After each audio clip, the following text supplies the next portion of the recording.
Flames shot out from Karen's Tesla, lighting up the quiet street like a 4th of July show nobody asked for.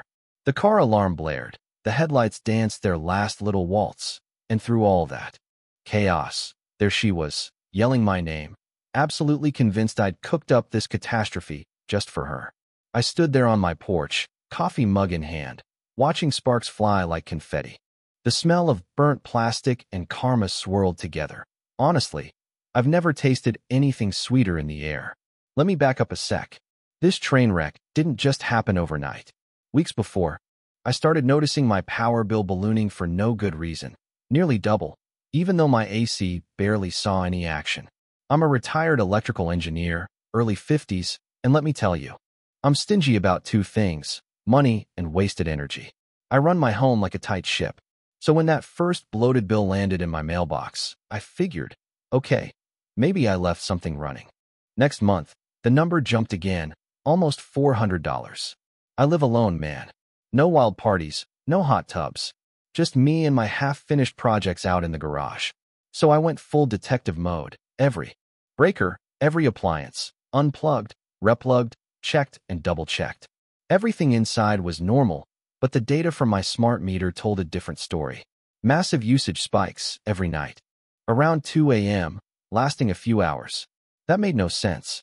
I'm usually knocked out by then, not running a grow house or something. So I did what any stubborn old engineer would do. Pulled an all-nighter, mug of black coffee in hand, sitting by the garage window. And what do I see? Creeping around in the shadows at 1:45 a.m.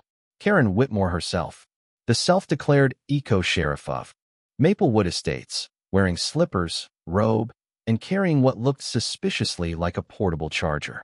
She just rolls up in her Tesla, slips right through my gate like she owns the place, and plugs her fancy ride straight into my outdoor outlet. I nearly choked on my coffee.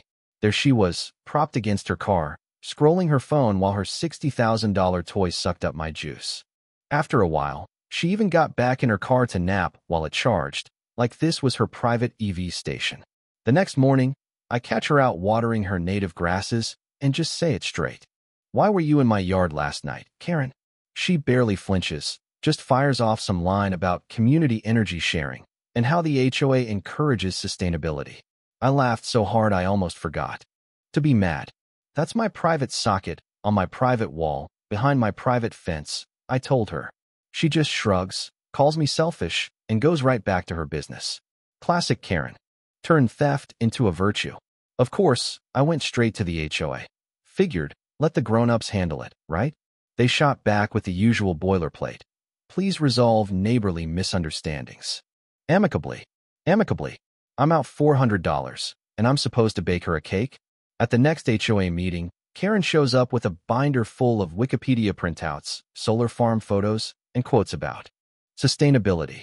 She even claims my house benefits from her presence because her Tesla represents progress. The president, Bill, just sighs and asks us to work it out privately. Karen's all smiles, but I can see the gleam in her eye. She knows the board won't do squat. That's when I decided to handle things the old-fashioned way, one wire at a time. First, I needed proof. I set up a hidden camera by the outlet, waited a few nights, and sure enough, like clockwork, Karen rolled up at 1:47 a.m. each time, plugging in, drinking my power, and sneaking back home before sunrise. The camera footage was gold, crystal clear, time-stamped, undeniable. But I wanted her to get comfy, make it routine, so she'd never suspect the cheese wasn't free. Meanwhile, the neighborhood grapevine started humming. Linda from 2 doors down caught me one morning, grinning ear to ear. She'd seen the whole sidewalk confrontation and pulled up our HOA gossip group too. Show me the threads. Karen ranting about selfish neighbors. Turns out, everyone had their own Karen story. She once berated Tom, the lawn guy, for using a gas mower. She scolded Mrs. Park for putting bread in the recycling. She'd sent anonymous notes about illegal wind chimes, color schemes, patio chairs, death by 1,000 eco-cuts. Armed with my evidence and a whole lot of neighborly resentment, I got to work. I built a little educational device for my outlet. Nothing dangerous, but something that'd trip the smart systems in her car if she tried to charge again. A little taste of poetic justice. The circuit looked ordinary from the outside. But if it sensed a high current, like a Tesla charger, it'd trip itself and knock out the charger. Perfectly safe for people, absolutely devastating for smug EVs. Then came the night. I pretended to turn in early, lights off, house silent. Sure enough, 1:40 a.m., motion detected. Karen, wrapped in a silk robe, new heavy-duty adapter in hand, marching up like she's about to break the world record for entitlement. She plugs in. Her car blinks once, twice, and then, pop, a snap of sparks, dashboard screaming. Errors, headlights flickering like a haunted house. She stumbles back, shrieking, while the car's alarm blares into the night. By sunrise, the whole block was buzzing. Tesla service came. But the diagnosis was swift, charged from an unauthorized power source. User negligence. Her warranty was void. That afternoon, she stormed up to my porch, red-faced, accusing me of sabotage. I calmly told her, "Karen, you weren't authorized to use my outlet. Maybe your Tesla didn't like stealing power from someone who knows circuits." She stormed off, threatening lawsuits and yelling about federal codes. A few hours later, bam, urgent HOA email, emergency safety concern, mandatory meeting. They thought they were putting me on trial. I showed up with my manila folder, footage, utility bills, charts, timestamps, and let the truth do the talking. Played the video for the whole room, and you could hear jaws dropping. Karen, sneaking into my yard, plugging in, night after night. The best part? A few neighbors started laughing, and even the board couldn't keep a straight face. The vote was unanimous. Complaint against me closed, and for the first time, Karen's mask cracked.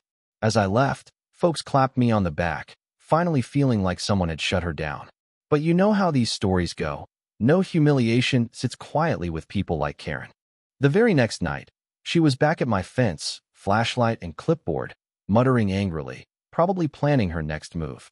Only this time, my neighbor Linda and a couple others were ready with phones, capturing her latest midnight adventure. When she tried to plug in a brand new charger, boom, even bigger sparks. The Tesla honked, headlights flashed, dogs barked, the neighborhood woke up too. A light show and Karen screaming. Meme magic took over. Sustainability level, overcharged. Someone photoshopped Karen onto a lightning bolt. Another put her face on a toaster. My personal favorite. Her Tesla transformed into a smoldering eco-villain. The HOA tried to hold it together, but the cat was out of the bag. Bill, looking like he hadn't slept in weeks, just wanted it to end. Karen shrieked about sabotage. I calmly handed over a Tesla email confirming her charger was voided for unauthorized use. She made noise about lawsuits, but when the utility company got involved, it got real serious, real fast. Turns out, Karen wasn't just stealing power. She'd been running a fake community sustainability fund, collecting donations for solar panels that never existed, funneling the cash into her own account. Linda, our local gossip queen, spread the word before I even finished my coffee. The next HOA meeting was legendary. Karen tried to explain away the missing money, but it was all there. Tesla charging cables, spa retreats, even a new garden fountain. The board stripped her of her privileges, fined her for embezzlement, and handed everything over to county authorities. Within a week, her house was up for sale. I watched her moving van pull away one early morning, the quiet finally settling back over Maplewood like a well-earned blanket. Linda waved from across the street. "Looks like the witch is gone," she said. I grinned. Guess she finally ran out of power. The new HOA board, made up of actual, practical neighbors, asked me to help install real solar panels at the community center. We finished in record time. At the ribbon cutting, Bill joked about turning over a new leaf, and this time, it wasn't just an empty line. It felt real. A few months later, I found a letter in my mailbox. No stamp, just slipped in by hand. Karen's handwriting. "You were right," it started. Not an apology, but an admission. She'd moved out west, volunteering with a real environmental group, trying to do better. Power can corrupt anyone, even those trying to save the world. Maybe I needed to be unplugged to learn that. I tucked it in the old folder labeled Lessons Learned. Not out of forgiveness, but closure. These days, life in Maplewood is simple. No more 3 a.m. lectures. No more fake memos. The only emails I get now are about bake sales and garden parties. Every so often, I look at the old outlet by my garage and smile. Not because of revenge, but because that's where this whole neighborhood finally decided to stop living under one person's control. I put up a little sign above that outlet. Private power. Respect the current. Neighbors loved it. Someone even printed it on mugs for the HOA fundraiser. Sometimes, the best kind of revenge isn't about punishment. It's about transforming chaos into something the whole community can laugh about. So here's my question to you. What would you have done if you caught someone like Karen draining your energy, literally or otherwise? Let me know down in the comments. And don't forget to hit subscribe for more wild HOA tales, where justice always finds a way to stay grounded. Because around here, karma is just another kind of electricity, and it always remembers to charge.